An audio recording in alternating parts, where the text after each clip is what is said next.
paz do Senhor Jesus, que Deus vos abençoe grandemente. Aqui que nos fala o pastor Gedeone. Antes de entrarmos na mensagem que eu vos trago neste momento, gostaria que você que ainda não é inscrito se inscrevesse no canal, ative o sininho e deixe seu joinha, para que você possa estar sempre recebendo a mensagem da parte de Deus, a palavra de Deus, que é o alimento para a nossa alma, o alimento diário que a gente precisa receber. Amém? Vamos entrar na mensagem, será uma breve mensagem, que se encontra-se em Lucas capítulo 15, verso 11, que tem sobre título a parábola do filho perdido, uma parábola que é narrada por Jesus. Jesus continuou: um homem tinha 2 filhos. O mais novo disse a seu pai: Pai, quero a minha parte da herança. Assim ele repartiu a sua propriedade entre eles. Não muito tempo depois, o filho mais novo reuniu tudo que tinha e foi para uma região distante, e lá desperdiçou os seus bens, vivendo irresponsavelmente. Depois de ter gasto tudo, houve uma grande fome em toda aquela região, e ele começou a passar necessidade. Por isso foi empregar-se com um dos cidadãos daquela região, que o mandou para o seu campo, a fim de cuidar de porcos. Ele desejava encher o estômago com as vagens de alfarrobeiras que os porcos comiam, mas ninguém lhe dava nada. Caindo em si, ele disse: Quantos empregados de meu pai têm comida de sobra, e eu aqui morrendo de fome? Eu me porei a caminho, voltarei para o meu pai e lhe direi: Pai, pequei contra o céu e contra ti, não sou mais digno de ser chamado teu filho. Trata-me como um dos teus empregados. E a seguir levantou-se e foi para o seu pai. Estando ainda longe, o seu pai o viu e cheio de compaixão, correu para o seu filho e o abraçou e o beijou.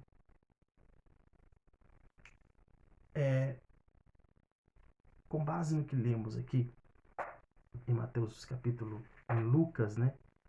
Em Lucas capítulo 15, verso 11, que retrata sobre a parábola do filho perdido, ou a parábola do filho pródigo, vemos aqui um pai, ou seja, está sendo retratada a figura de um pai, de um homem que tem 2 filhos. O mais novo chega diante do seu pai. E qual foi a abordagem? Qual é a exigência que ele faz ao seu pai? Ele exige que o seu pai lhe dê a sua herança. Caberia ao pai a decisão de lhe conceder ou não a sua herança. Caso o pai decidisse em não lhe conceder a herança, ele só poderia se apropriar da herança ou ter direito à herança caso seu pai viesse a falecer ou viesse a óbito.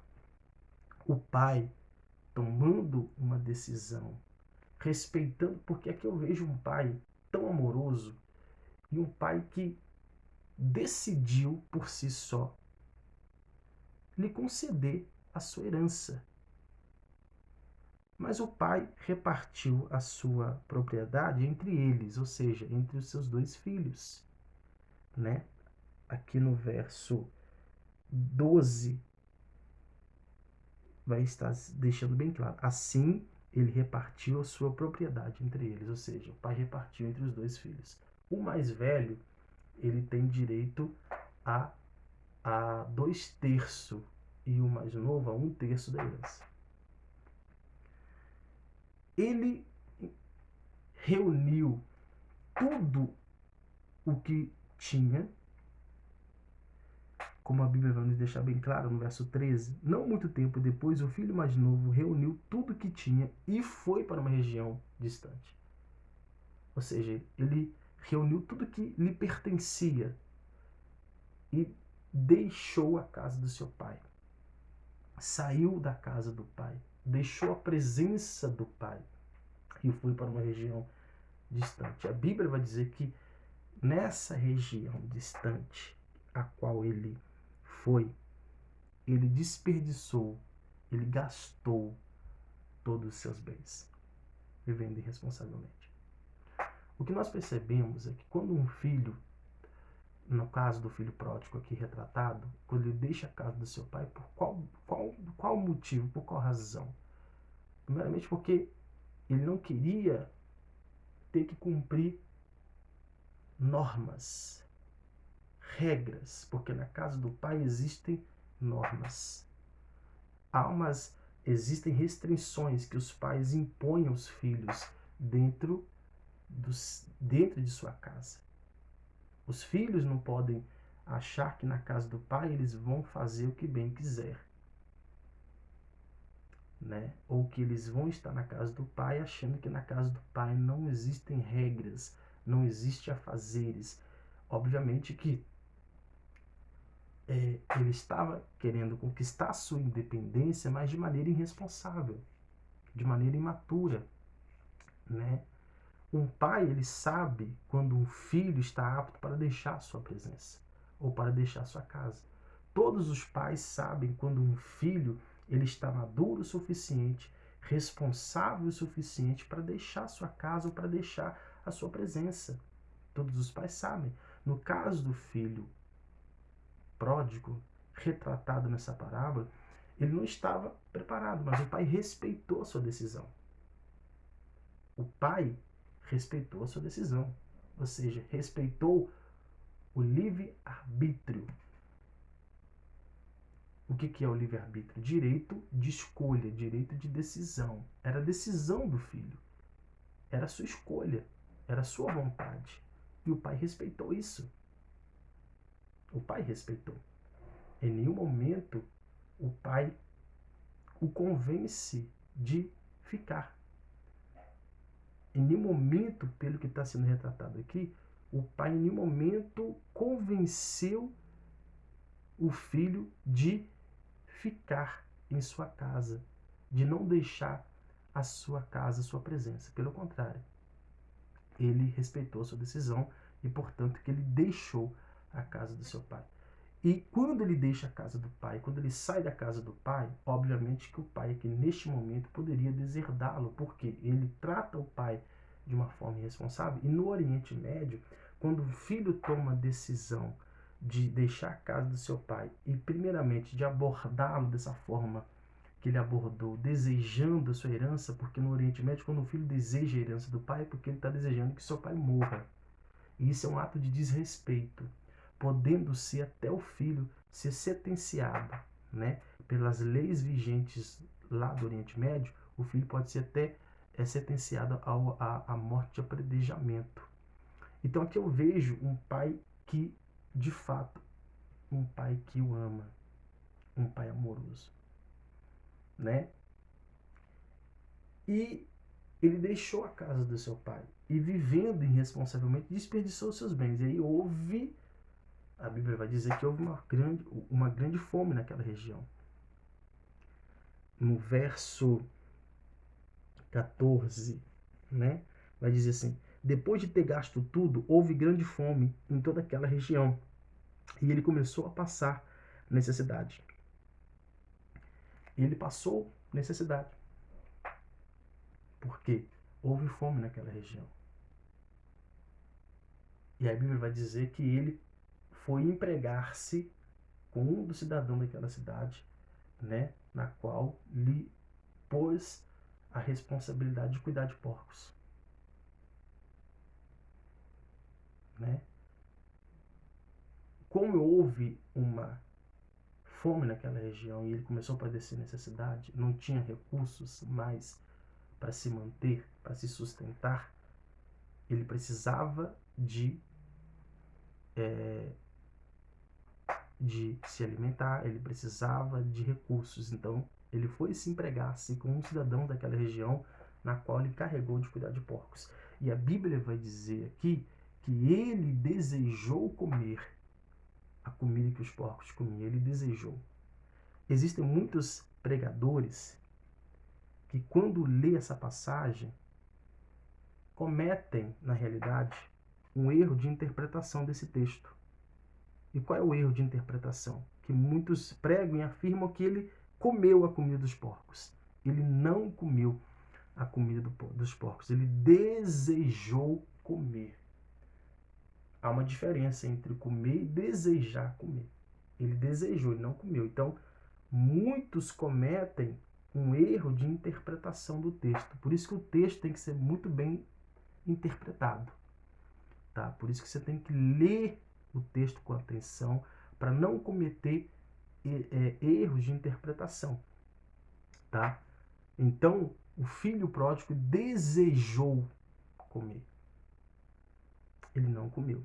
E aí a Bíblia vai dizer que caindo em si, essa expressão caído em si mostra que ele estava arrependido.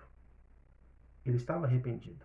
Né? Ele se arrependeu. Então ele estava decidido a retornar para a casa do pai. Porque na primeira dificuldade que muitos filhos passam, na primeira dificuldade, né? Nas primeiras situações difíceis, eles a lembram dos pais. Ou a lembra do pai, a lembra do conselho da mãe, da orientação da mãe. Se eu tivesse ouvido a minha mãe, se eu tivesse ouvido os meus pais, eu não estava passando por essa situação. Muitos filhos passam por situações assim, na verdade. Diante de uma situação de necessidade, de dificuldade, de um momento difícil, eles a lembram de todas as orientações dos pais, né? Aqui o filho pródigo, ele arrependido, caindo em si, né? Ele lembrou que na casa do seu pai, os empregados, o servo dos seus pais comia, se alimentavam bem, comiam muito bem, né? E ele caindo em si, ele disse, ele toma uma decisão. Ele decide retornar para a casa do seu pai. Ele decide voltar para a casa do seu pai arrependido. Tão arrependido que ele estava, que ele disse, eu não sou digno de ser chamado, de ser considerado como filho, né? Porque ele sabe, porque até então quando ele diz isso é porque ele sabia que agora caberia ao pai o direito ou caberia ao pai a decisão de aceitá-lo como filho ou não. Nesse caso, se o pai não lhe perdoasse, se o pai não lhe recebesse, não lhe aceitasse como filho, ele iria trabalhar para o seu pai, ele seria empregado do seu pai e não mais filho. E prova que o pai lhe perdoou foi porque a Bíblia vai dizer que o pai coloca um anel no seu dedo. Quando ele chega e se aproxima da casa do pai, o pai lhe avista de longe, corre à sua presença, ele abraça e o beija, né? Ele abraça seu filho, beija seu filho e começa a dizer para os seus servos, tragam a melhor roupa, tragam o melhor calçado e vistam no meu filho, né? E vamos festejar. O pai festeja o retorno do filho. Olha que amor, né? Se o pai não lhe perdoasse e não lhe aceitasse como filho, o pai não colocaria o anel no seu dedo, né? E se o pai não colocasse o anel no seu dedo, ele seria tratado como um dos seus servos, como um dos seus empregados. Ele deveria agora trabalhar por resto da vida para o seu pai. Porque é assim que acontece no Oriente Médio. Quando um pai lá no Oriente Médio não perdoa o seu filho pelos seus atos de desrespeito, né? Quando um filho trata um pai lá no Oriente Médio com desrespeito, né?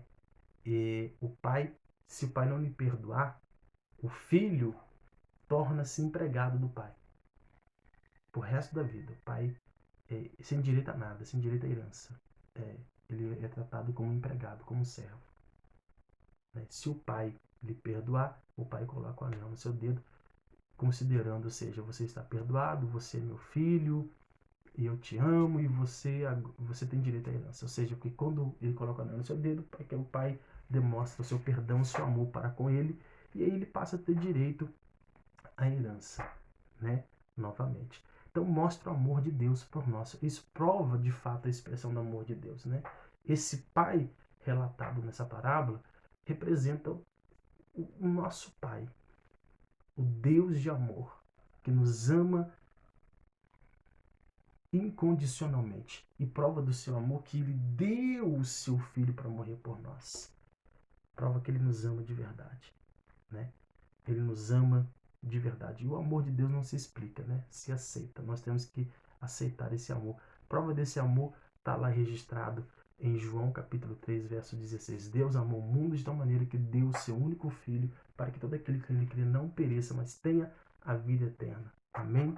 Independente de qualquer situação, muitos filhos pródigos se encontram aí perdidos, afastados da presença de Deus, distante da presença do Senhor, mas Deus os ama. Deus está de braços abertos para te receber.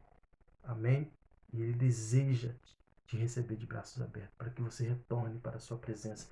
Volte para os seus braços de amor. Tá? Em nome de Jesus. Que Deus os abençoe. Amém.